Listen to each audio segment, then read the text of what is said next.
The little green eye of the webcam stared back, impassive. On screen, the ghost of my boss's smug face flickered out as he hit end meeting. Fired. Over Zoom. The digital guillotine fell with a sterile click. Effective immediately, his voice echoed in the sudden silence, cold and clipped. You thought that was it? Delete employee number 74B, problem solved. But as the connection died, a different kind of coldness spread through me, settling deep in my gut. It wasn't despair, it was ice. Because Richard Sterling, my slick, embezzling CFO boss, had no earthly idea what he'd just done. He hadn't just fired me. He hadn't just tried to ruin my reputation to cover his tracks. He'd just pushed the detonator. He thought he'd cut the cord, but he'd actually lit the fuse.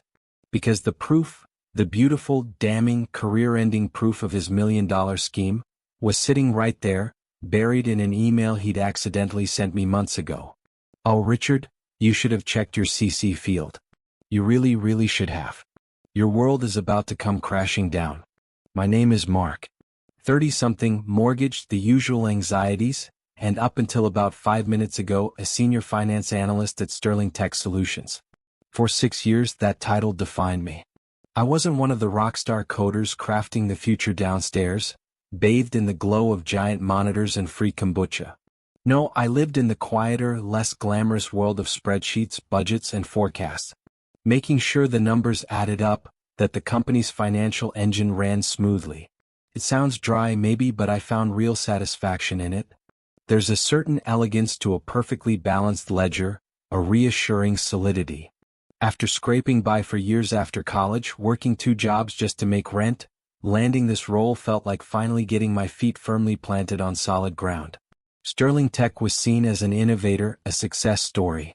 And I believed in it genuinely.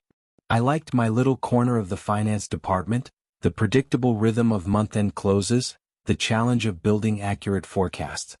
I even mentored Sarah, a sharp junior analyst who deserved better than the storm that was brewing. Our department was small, just Sarah and me, reporting directly to the man himself, Richard Sterling, the chief financial officer. He hadn't exactly climbed the corporate ladder. He'd married into the position, taking over from his retiring father-in-law.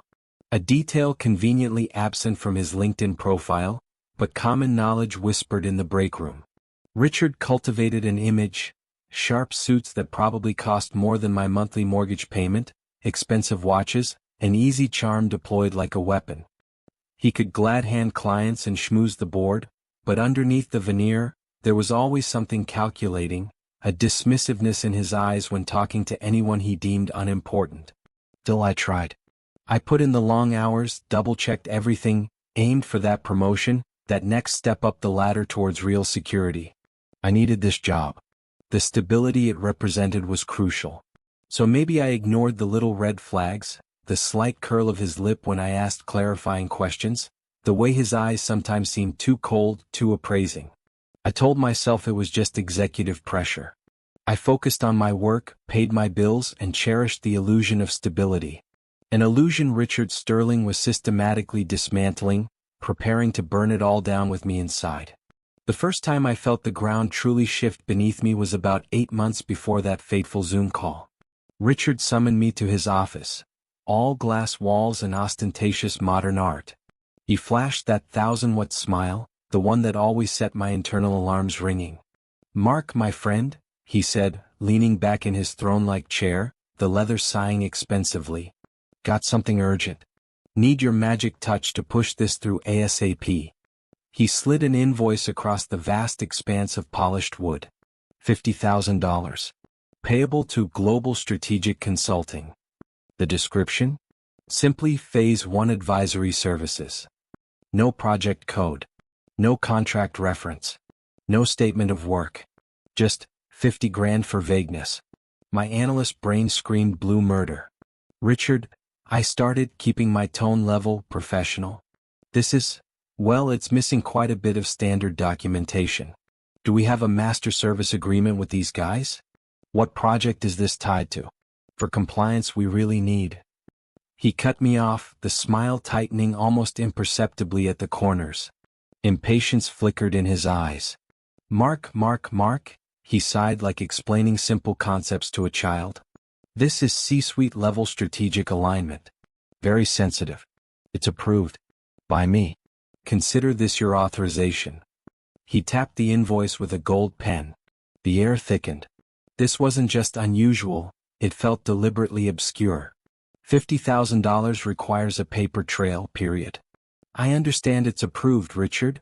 I persisted, feeling my palms start to sweat slightly. But for audit purposes, even just a brief email outlining the deliverables. His expression hardened instantly. The charm vanished, replaced by a chilling stillness. Are you questioning my authority, Mark? The words hung there, heavy and sharp. Is there an issue with your ability to execute a simple instruction? My throat tightened.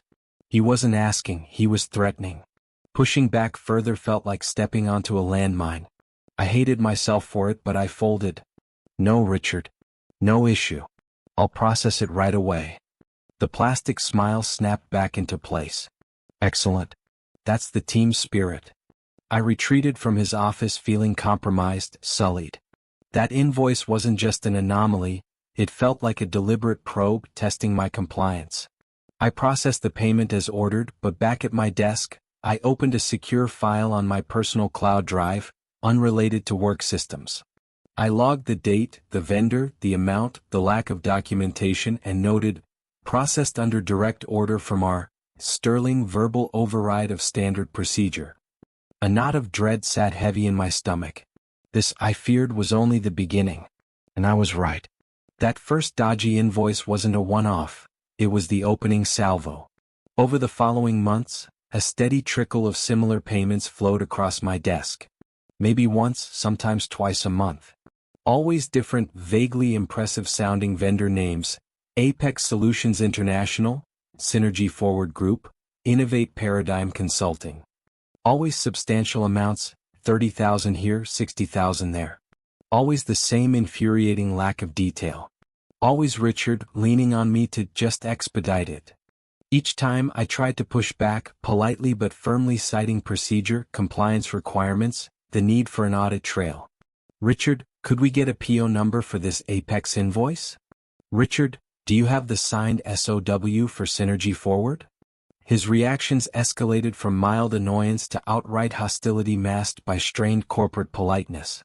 Mark, your attention to detail is admirable, truly, he'd say, his voice dripping with condescension, but sometimes it borders on obstruction. This is approved. Process it. He started making subtle digs in team meetings or project updates. Mark here, our financial watchdog, he'd chuckle, making it sound like an insult. Keeps us honest, perhaps a little too honest sometimes, right? A few people would offer weak, uncomfortable smiles. I felt myself shrinking, being painted as difficult, bureaucratic. Then came the busy work. Suddenly, I was tasked with reconciling ancient vendor accounts from before the company merger, or cross-referencing years-old expense reports stored in dusty boxes in the basement archive. Tedious, time-consuming tasks that invariably landed on my desk right when quarterly financials were due, or major project budgets needed scrutiny. It felt deliberate, designed to bury me in irrelevant details, keeping my eyes off the bigger, potentially problematic patterns emerging in the high-level spending he controlled. I also started noticing his moods more closely. Before board presentations, he'd be wound tighter than a drum, snapping at assistants, pacing his office like a caged animal. But afterwards, he'd be almost euphoric, sporting a new designer tie, talking loudly about extravagant weekend plans. Where was the money coming from? Those consulting fees adding up? The suspicion festered, growing into a constant, low-level anxiety. I became meticulous about my secret log, saving every email where I questioned an expense and received his dismissive reply. I wasn't just covering myself anymore, I was building a case, though I didn't know exactly what for yet. The office air grew heavier, charged with unspoken tension. Richard's smile seemed thinner, his eyes lingered on me a moment too long in meetings. He knew I was watching. And he didn't like it. The situation escalated dramatically about 3 months before my termination. The catalyst was the Phoenix Project, A massive, expensive software overhaul meant to be Richard's flagship achievement. I was the finance lead, tasked with managing the budget. Right from the start, the numbers didn't feel right. The third-party developers, a firm Richard had personally selected and negotiated terms with, were burning through cash at an alarming rate. I built detailed models, presented clear reports in steering committee meetings showing we were heading towards significant overruns. I offered specific actionable recommendations: renegotiate certain deliverables, adjust the scope, implement stricter change request controls. Richard brushed me off every time, radiating confidence. "Relax, Mark," he'd say smoothly, clapping me on the shoulder in a gesture that felt more like a warning than encouragement. "They're delivering top-tier work. Quality costs money. I've got this under control." He made it sound like I was panicking over nothing, just a bean counter unable to see the bigger picture. 2 months later, under control, turned into a full-blown financial disaster. The Phoenix project wasn't just over budget. It was a runaway train careening towards nearly double the initial estimate. An emergency executive meeting was called. The air in the boardroom was thick with tension. I came prepared, my reports meticulously organized, ready to calmly walk them through my earlier warnings and proposed solutions. I never got the chance. Richard stood up before the meeting even truly began, his face a mask of solemn concern. "Team," he started, his voice grave, "I have some difficult news regarding Phoenix." His eyes swept the room, then settled on me with laser focus. "It's become clear that there were significant shortcomings in the financial oversight provided by the finance department on this project. Mark," he said, turning directly to me, his expression conveying deep, fabricated disappointment, "your cost projections were fundamentally flawed, and the necessary budget controls were simply not implemented effectively." The blood drained from my face. I felt like I'd been punched in the gut. He was publicly, brazenly throwing me under the bus in front of the entire leadership team. My voice caught in my throat. "Richard, that is absolutely not true." I managed, my voice shaking slightly with suppressed rage. "I flagged these specific risks repeatedly months ago. I have the reports, the emails." He held up a hand, cutting me off with practiced ease. "Mark, please. This isn't the time for finger-pointing or excuses.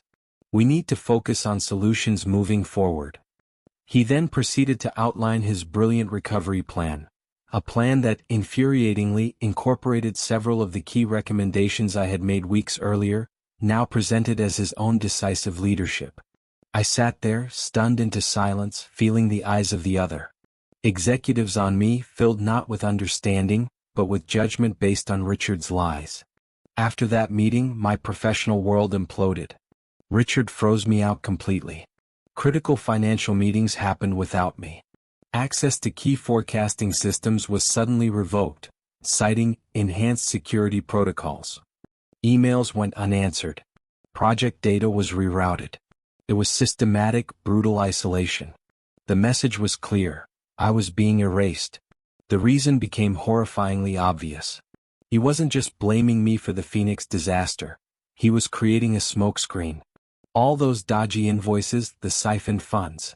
If auditors started digging, he needed a scapegoat, someone whose incompetence could explain any financial black holes. He was trying to destroy my career to save his own corrupt hide. The fear morphed into a cold, hard anger. "You wanted a fight? Fine." I stopped just passively documenting. Working late, fueled by coffee and fury, I started actively digging through every system I still had access to, searching for the connection, the proof, the smoking gun that would link Richard to the phantom companies. I found anomalies, inconsistencies, but nothing concrete, yet. Then, late one Tuesday afternoon, the calendar notification popped up. Subject: Sync up, R. Sterling and M. Harding. 15 minutes. So. No agenda. My stomach plummeted. I knew exactly what this meant. The executioner was summoning me. The Zoom call was short, brutal, and impersonal. Richard's face filled my screen, radiating a chilling indifference. No small talk. No preamble. Just the rehearsed lines delivered in a monotone drone. "Mark, as part of our ongoing strategic review, performance metrics. Organizational restructuring, your role has been eliminated, effective immediately. He mentioned the Phoenix Project again, citing my failure to manage budgetary constraints. It was a grotesque parody of the truth, delivered without a flicker of emotion. He was reading from a script, both literally and figuratively. I felt a surge of white-hot rage, the injustice of it stealing my breath. "Richard, this is garbage and you know it," I spat back, my voice trembling slightly. "You ignored every warning about Phoenix. You approved those shady consulting invoices against procedure. You set me up." He didn't even flinch. He simply held up a hand, a gesture of utter dismissal. "Mark, the decision is final. This conversation is over. HR will contact you regarding severance and off-boarding logistics. Your system access will be terminated shortly."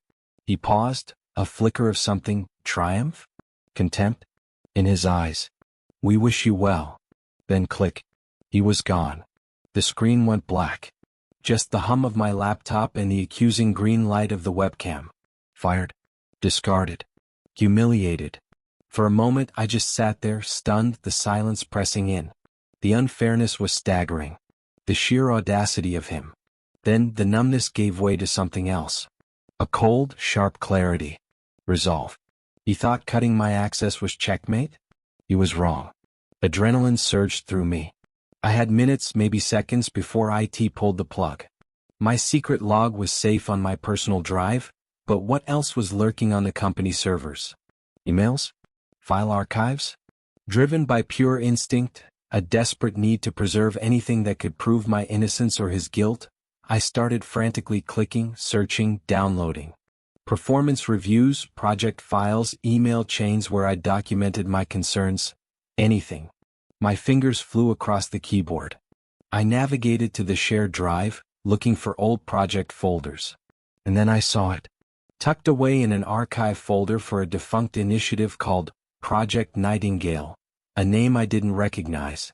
Why was it even accessible? Curiosity or perhaps fate made me click. Inside, mostly old planning documents. But one email thread stood out.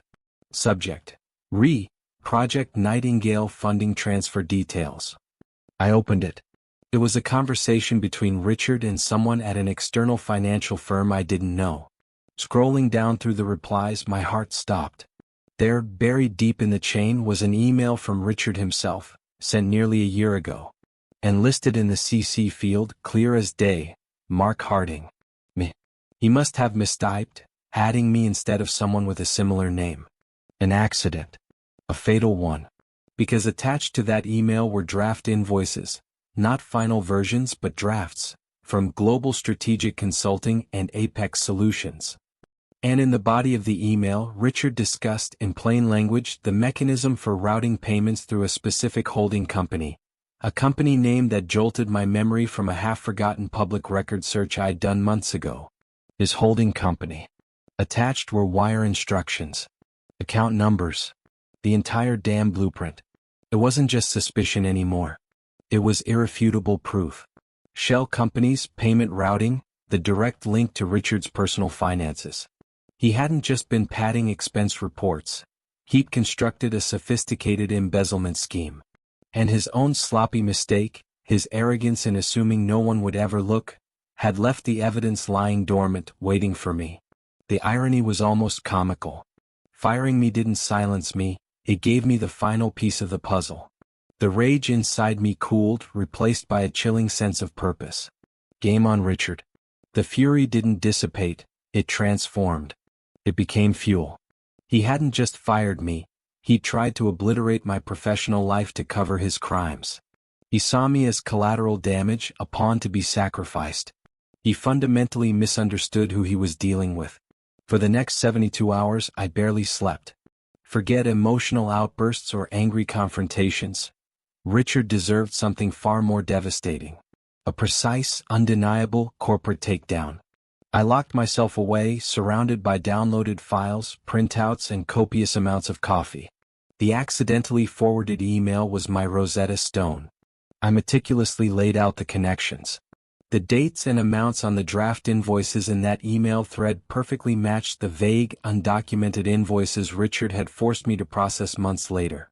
My secret log became Exhibit A, providing a timeline of my objections and his direct overrides, proving I wasn't complicit but actively questioning.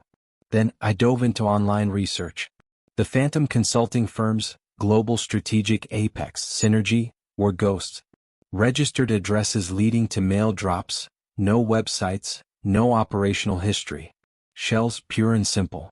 The holding company mentioned in Richard's accidental email? Public business registries confirmed it. Richard Sterling was the sole director. Bingo. Company funds - fake consulting firms - Richard's personal holding company.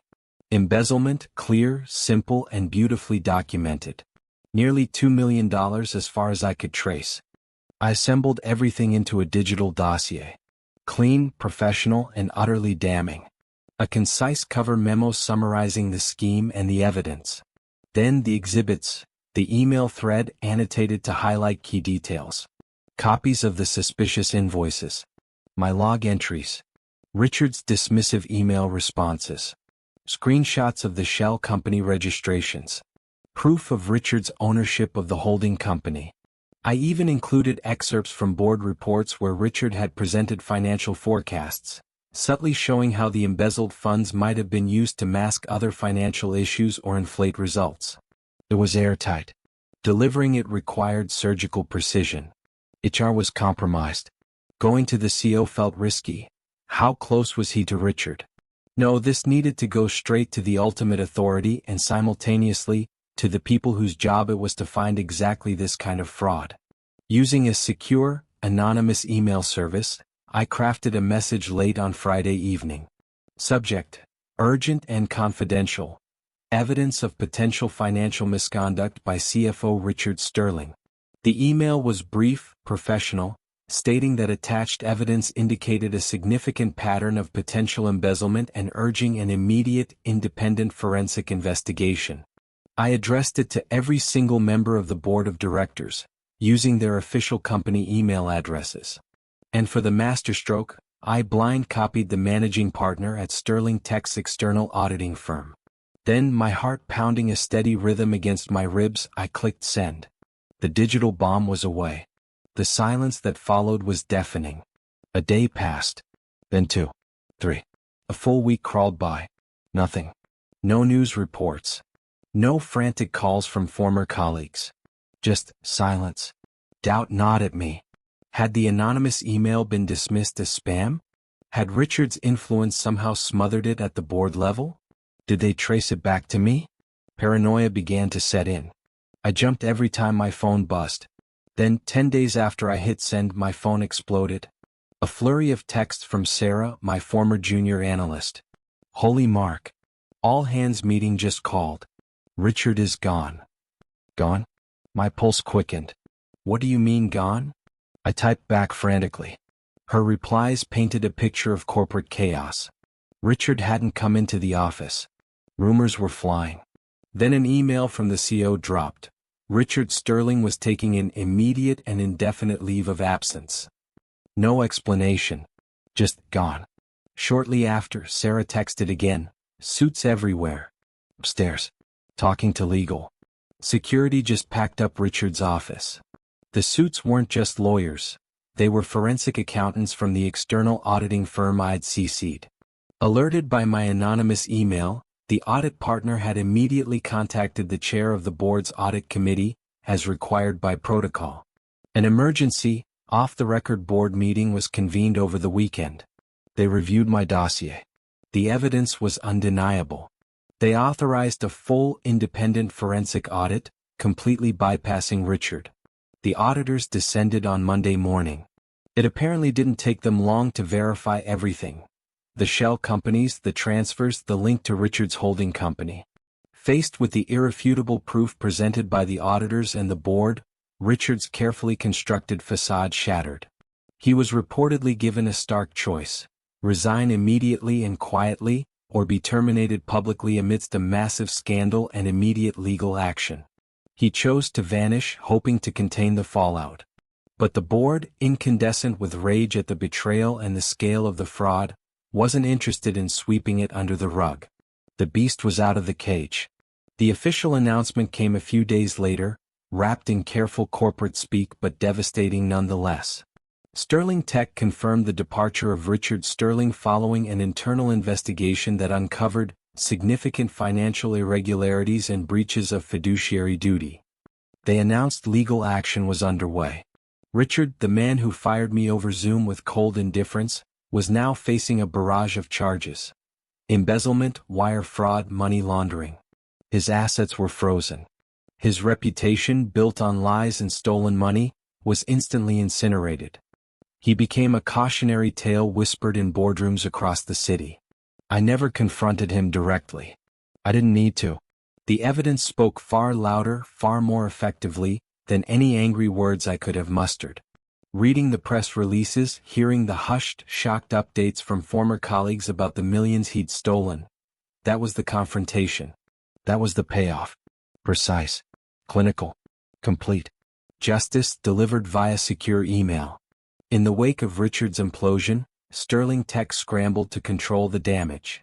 Sweeping changes were implemented, rigorous new financial controls, mandatory ethics training, a complete overhaul of approval processes. An interim CFO, a respected industry veteran known for her integrity, was brought in to steady the ship. The board made very public statements about transparency and accountability. It was a painful but necessary cleansing. Richard's legal troubles dragged on. Facing overwhelming evidence, he eventually pleaded guilty to several charges, likely agreeing to hefty fines, restitution, and the very real possibility of prison time. His career wasn't just over, it was radioactive. He lost his job, his status, his freedom, and undoubtedly, any shred of respect he might have once commanded. As for me, the shock of being fired, the violation of it, lingered for a while. The stability I'd worked so hard for felt shattered.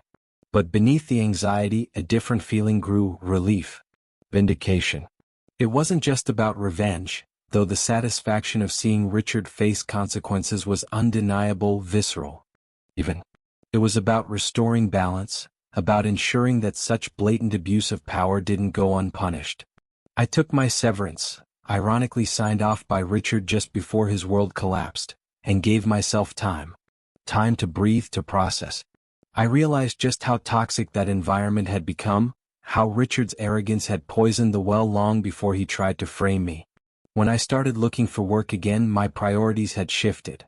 It wasn't just about the job title or the paycheck anymore. I scrutinized company culture, leadership values, employee reviews on Glassdoor. I found a role as a finance manager at a mid-sized company with a strong reputation for ethical conduct. My new boss values thoroughness, encourages questions, and actually listens. Feels right, healthy. Looking back, the whole ordeal was a brutal crash course in corporate reality. It taught me about the darkness that can hide behind polished veneers and the importance of trusting your gut. Richard thought he could crush me, discard me like a rounding error. He forgot that sometimes, the quiet ones are the ones paying the closest attention. Getting fired wasn't the end. It was the catalyst for justice. And now, the numbers balance, the work is fulfilling, and I finally sleep soundly at night.